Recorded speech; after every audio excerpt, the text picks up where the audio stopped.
Topic is to the Indian youth is confident or confused.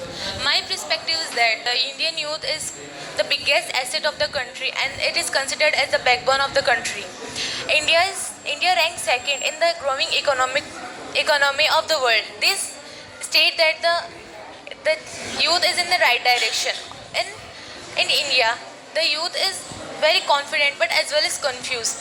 The youth is the biggest asset of the country, and a survey held in 2007 which tell us that the Indian population, about 60% of the population of India is youth. This means that the power of the youth is extremely high. Every year, hundred of students get into the most renowned educational institute of the world and come out as a perfect man as he can. But sometimes they deal with the confusion. Let's take an example. A boy who want to prepare his career in the sports and he want to become a footballer. But at the time, he is willingly sacrificed for his goal. But at last, he deal with the confusion that devastate his whole future and annihilate his goal.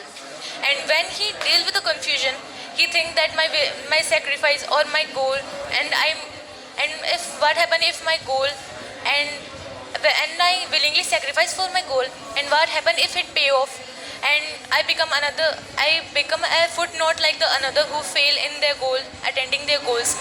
At the last, we cannot build a future for our youth, but we can build our youth for the future. And when the day end with a very negativity, but only think some words.